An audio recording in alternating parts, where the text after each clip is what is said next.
A very warm welcome to NNTV News. My name is Mathivha. And my name is Cathy, Masetla. Now looking at your top stories this week. The corona case in South Africa has increased to a total of 529,877. Cabinet is disappointed by COVID-19 related corruption. Ramaphosa appoints special envoys for Zimbabwe crisis.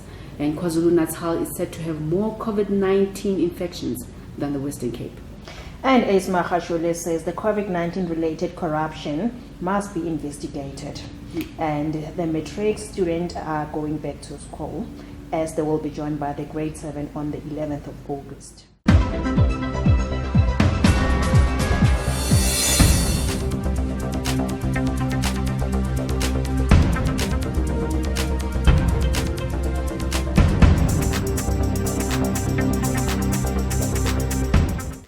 Welcome back, viewers. You are still watching New North TV news updates, and I'm still with Pal here in the studio. Matric learners are back to school. We're talking about the grade 12. I just want to find out what is your input regarding this. In terms of matric learners, remember that with the basic minister of education, Njimu Sheikh, mentioned that learners are back in place, but they will be separated. So, for example, grade 8s and grade 11. I think the recent one, they started off with grade 8s and also grade 11s, just not to allow students to be in one facility, just to assist in combating the virus. But a lot of organizations, NGOs have been against the issue of students going back to school. In Limpopo, a recent article came out that some of the students have tested positive for the COVID-19, but due to the fact that learning has to continue. Yes, that's true. Yeah, not every student, particularly in communities, can afford online study. You know, it's different from private education where individual can actually go online and study. But online education, it's not necessarily impossible, but it is a bit of an issue looking at schools in rural communities.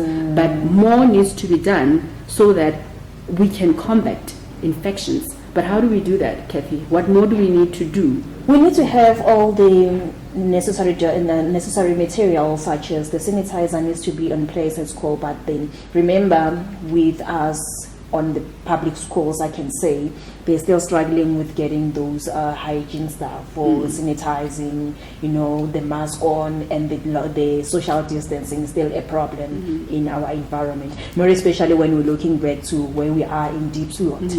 So it is something that the government needs to look into and to be able to assist the community in a way that they can be able to help them. Completely. But remember now with students, students are very close. Yes. Even if the government are not at school, teachers and students are at school.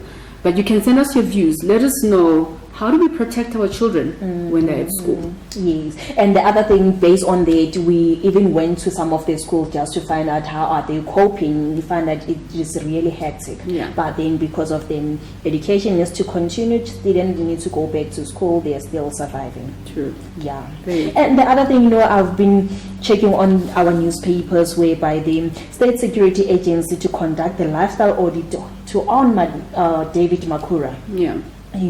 The lifestyle that is currently living, but then that one we just need to find out what exactly the state capture will say regarding this. They haven't given us the full stories, but then we're still following the news to find out what exactly it is that David Makura is doing. Yeah, well, state capture is a bit of a controversy because people do go to state capture and nothing really happens.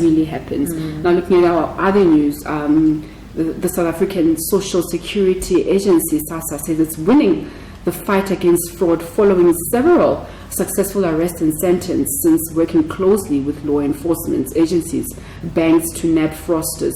A recent case is that of a couple who was sentenced to 8 to 10 years in prison by the Mbiza Regional Court in the Eastern Cape. The couple are facing charges of amount of 1.2 million, which was stolen. 1.2 million. That's a lot of money. That is a lot of money. Sure. That is a lot What of is money. happening in our country? Yeah. What is happening to our country, Cathy? I mean, But then what can we do? Yeah. This is our government. yeah. Gosh, things are very tough. So now when you look at the current, you've got corruption. Just to add on to what's happening at SASA as well, or you've got SASA, we have the corruption case. And when you're talking about SASA, I just remember there was these 350 that needs to be paid Yes, to unemployment. yeah. You cannot believe that even now, some of them, they haven't got that money, and they did register. Yeah. We just want to find out what's the money, what's happening, why are they not getting this money? Yeah, what is happening? What is happening to this money? Now, I spoke to one of the community members, and he said that they have applied online. That's about 3 months ago, but they haven't received the money. Where is the money going to? Really, you really need to send us your comment and based on this and find out what is your view and your opinion regarding this SASA grant money that is being paid or is not paid as yet to the individuals. Definitely.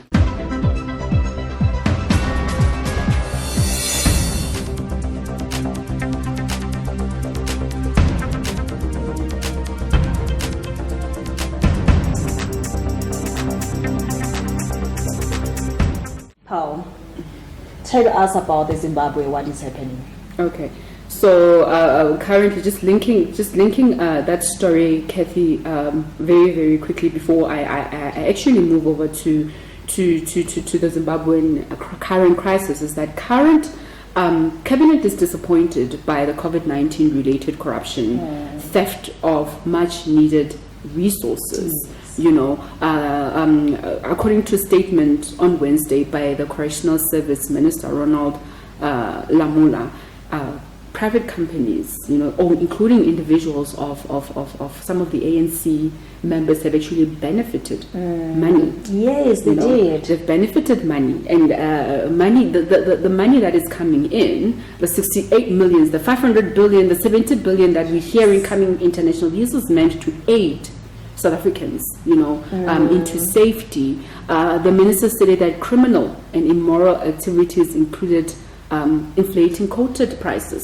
For example, if I have to buy a mask, you know, it doesn't have to be expensive; it has to be very low. Yes. But you find companies are actually making money based on that. So that's one of the first thing, and then anticipating and redirecting of food parcels. Yes. You know, food parcels. I wanted to touch on Yeah, it, exactly. You know, because of currently what is happening in Deep Blue, people are fighting for food. And remember, Cathy, there is money for food. It is there, but it's no more. And it was finished in 4 months, in less than 4 months. And not everyone got that food. Not everyone got that food. Not everyone got that food.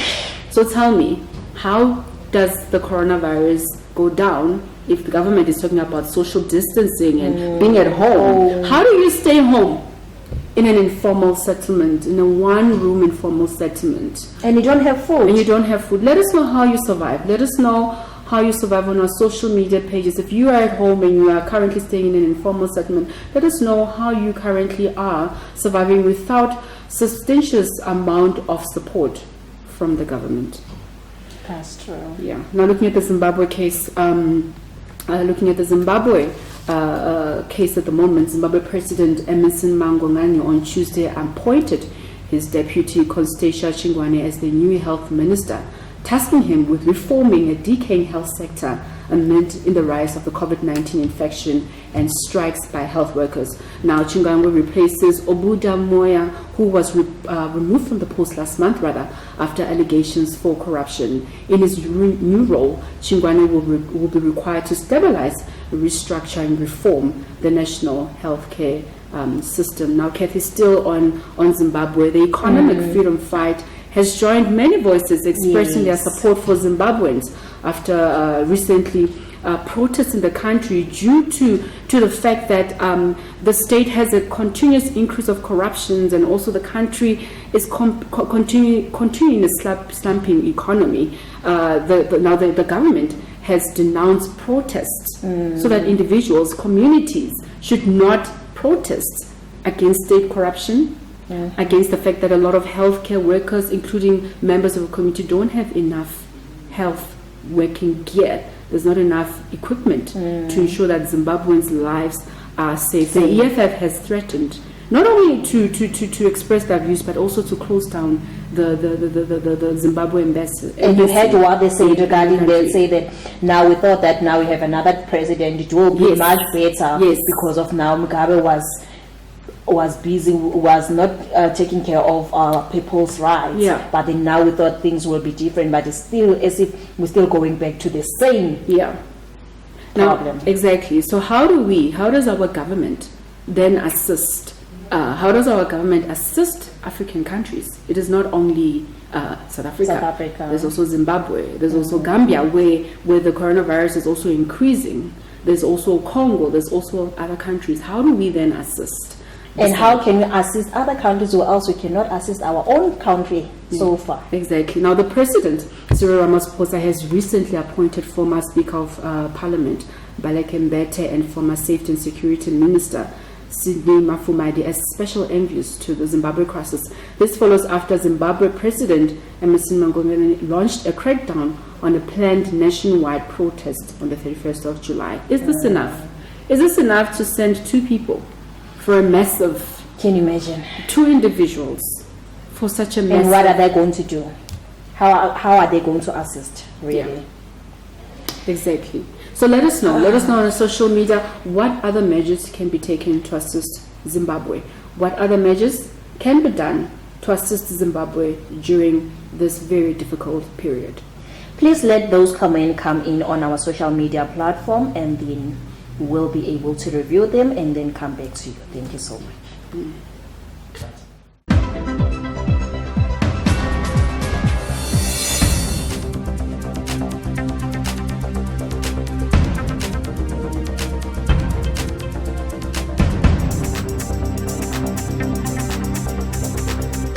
That's all that we have for you this week. Remember, you can connect with us on our social media pages. Let us know your views. Let us know your comments as well. Also, you're welcome to post your latest videos and pictures of issues and news surrounding your area. I'm Pearl Mathivha. And please send those comments on New North TV on our social media platform. Snezi will be joining us with the latest entertainment news. It's Cathy Masetla, New North TV.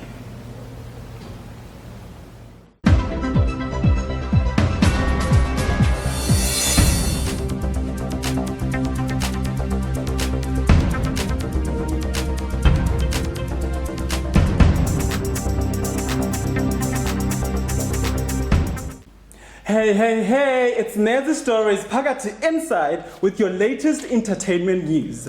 And the first story is, I have all your winners for #Summer26.